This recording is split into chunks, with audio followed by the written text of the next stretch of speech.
Welcome back to Summit League Media Day here in Sioux Falls. We are now joined by NDSU women's basketball coach Maren Walseth. Greg Stemen also joins me here on the set as we continue to roll right along here, about halfway through our coverage of this marathon day here in Sioux Falls. But it's been a lot of fun, so thanks so much for tuning in all across the region on Midco Sports Network. And Maren, a group that finally has a little bit more experience and finally has a few more upperclassmen. You've really been waiting for this group to get to this point and be juniors. 2 years behind them, and now a majority of your team at least are upperclassmen, which helps. Absolutely. You know, when you look at our junior class, collectively they've started 150 games, and that's in 2 years. And when you look at those numbers, that's really broken down into strength, talent, experience, maturity, all things that there's no drill for. So that just comes with time and with the repetition and of honestly being thrown into the fire at different parts of all of their careers. So I'm extremely excited, very optimistic, very confident going into this year just with that group of juniors, as well as Marina Fernandez, our lone senior, and what she can bring from a leadership perspective and a voice in the locker room and on the court. Practice has been going well, and we're excited. Coach, you talk about, and Brian alluded to, this core group, you know, that you've had. They've gone through a lot of wars. They've gone through some successes, some difficulties. And at the same time, it's allowed you to sit back and say, all right, we knew who these people were, but now we've been able to fill some of the holes that maybe that have arisen with different types of personnel. Talk about some of the impact people that you've been able to bring in to complement that group. Right. You know, you talk about the junior class and their experience, but then you talk about the sophomore class and the interior presence that they all bring. Macy Quilvang has been exceptional in her growth. Emily Dietz as well. I mean, she's a young lady that thrives in the weight room and is really taken to this enforcer, how strong can I be, and her personality, the confidence that she's operating with right now is fantastic. Being able to go and find a transfer in Sophia, somebody who we hope will help us come conference play, just the style of play that she brings and the pace that she operates at is something a little bit different for us, and it helps us play at the pace we want to. So it's definitely a team. It's not a one-man show. There's a lot of different people that bring different things to the table. I think we saw a significant improvement from 2 years ago to last year, where there were stretches where you'd play 8 to 12 minutes and you play even with anybody, but it was always that 1 4-minute stretch where an 8-2 run would turn into a 16-4 run. And I think maybe with the experience your kids have been through, that is probably the next step, right? Is just trying to limit some of those plays where things don't just kind of snowball on you. I think a little bit what you're alluding to is we could always, the players, the coaches could always identify this is happening, but the next step is how do we stop it? How do we combat it? How do we flip the script and put that onto somebody else? And that comes with experience, that comes with maturity, that comes with strength. And I think that's a huge area that our team has grown in, and hopefully we'll be able to reap those benefits and see that change in those small snippets that things just got away from us at times last year. Question I have, Sarah Jacobson has logged a lot of minutes in her first 2 years and actually been asked to do a lot. Primary ball handler at times and take the open shot and make the open shot. With the addition of some new faces, does this take some pressure off of her and allow her more to play to her strengths and maybe not have to log the type of minutes she has the first few years? That's exactly the conversation we've had with her at different times. And I think what you're really looking at is what is her biggest strength? A huge strength for her is her basketball IQ and her ability to shoot the basketball. And how do we put her in those strengths? Similar to how do we put Riley Jacobson, how do we put Michelle, how do we put these players in the best positions for them to be and then our team to be successful. And being able to use Sarah at the 2 some this year will really put her in a situation to use her strengths. Shoot the basketball, make decisions, and be a facilitator that she's very good at.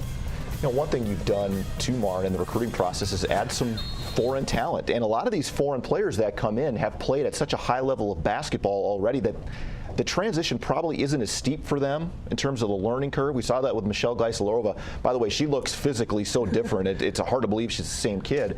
And you added a couple of more pieces in that process of, longer bodies that can probably help you certainly defensively. And I know that was a huge focus for you in the second half of last year. Absolutely. It's funny we've gotten this far in this conversation, and Michelle just now comes up as a young lady who has always worked extremely hard, had so much personal pride in her work ethic, and how can she improve herself for the betterment of the team. And she, like you said, she physically looks stronger, leaner. Kudos to her and the work that she's put in. But I think what you're alluding to is the diversity of skills that we have on our team and some of that international flair. I mean, you see it in the NBA, you see it in the WNBA, you see it in men's college basketball, you see it Power 5 of women's college basketball. But some of those players on our team have played FIBA for their age group and have been in really high-level environments and being able to bring that confidence in their own personal games, in some respects gives them a little bit of a leg up. And certainly their personalities is fun to be around, and they're great kids. They mesh very well with our more Midwestern kids, but it's a fun group to be with. And it keeps us on our toes with the name pronunciations too, which is great. Well, that's my number one. That's my number one objective here. Absolutely. I'll never get that right. I'll refer to it by number. But the unique thing about guys that are over, you've talked about. Oh, you got that right. I know. Done. Yeah. Well, the funny thing about her, she seems like someone that'll never be afraid of the moment. I think she kind of welcomes the opportunity to take the big shot, and it's a credit to the staff, obviously, and the strength and conditioning staff to see her change her body and be someone who can log more minutes and be out there in bigger moments. Absolutely. I think Adam Mead, our strength coach, does a wonderful job year-round with them. I give a lot of credit to our assistant coaches who spend so much time watching film and breaking things down in individual workouts, that each player is an improved and a better version of herself each year. And so, again, that just leads to a lot of excitement walking in the door.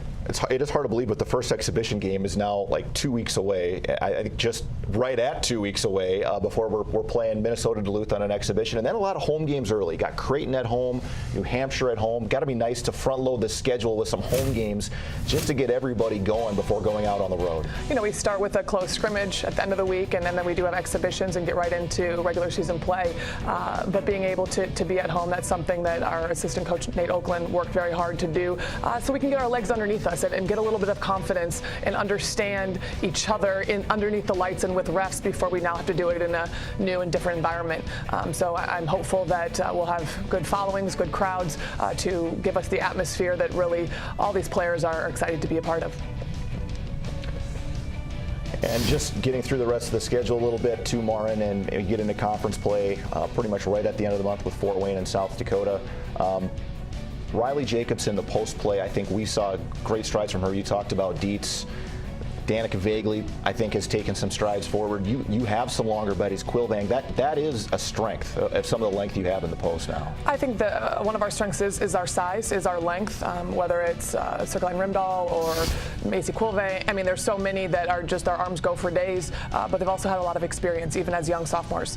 They've been in bigger moments, and that will certainly will come into play for all of them as the conference play goes on, because as we know, the Summit League is top, and there's a variety of different styles, very high-level players, great coaches, and we need to be able to compete day in and day out. Coach, it seems like you feel good about the makeup of this roster right now, and you've gone through a couple of years and of growth and development, and in this league, you just referred to it, and Brian's alluded to it earlier. What does it take now to take that next step in the Summit League? And is this a year that you think this group of young ladies and your coaching staff can take that next step into working towards the top half of the Summit League? I think this is the year, and why is that? Because of the camaraderie of our players. Our staff has been together. There's a lot of consistency. There aren't as many questions from the players. They know what the expectation is. They know what the standard is, and it really comes back to Marina Fernandez being able to be a fantastic senior leader who has a very steady voice in the locker room and on the floor. She was voted captain by her peers, meaning they respect her voice and they're looking for her to speak and to help them out.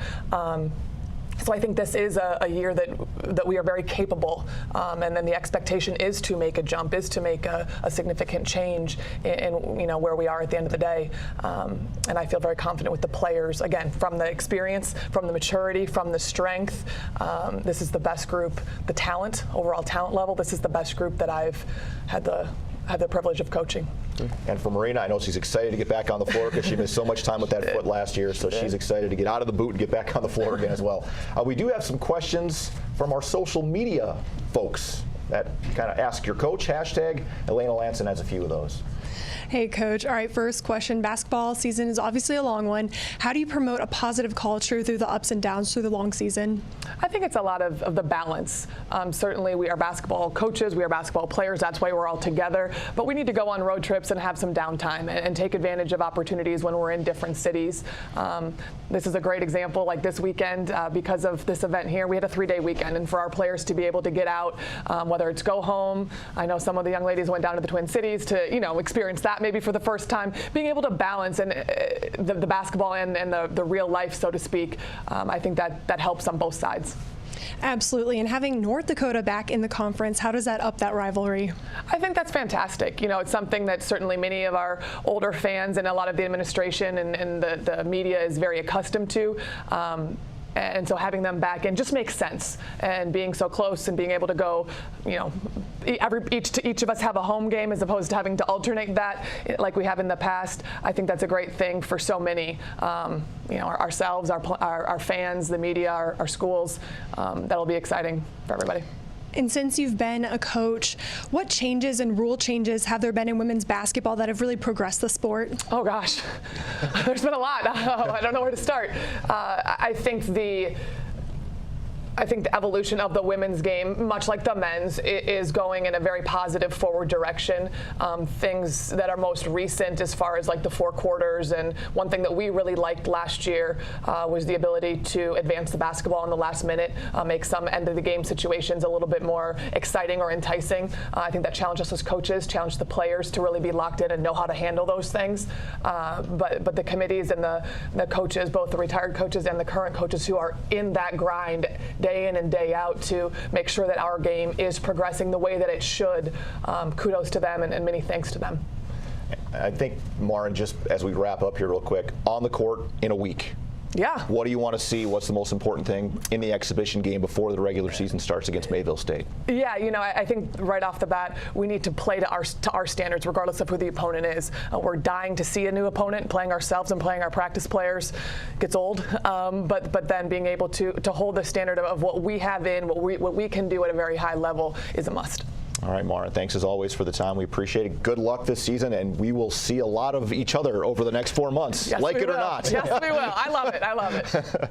Basketball season right around the corner. Stay with us here on Midco Sports Network. Our coverage of Summit League Media Day continues. NDSU head coach Dave Richmond joins us after this timeout.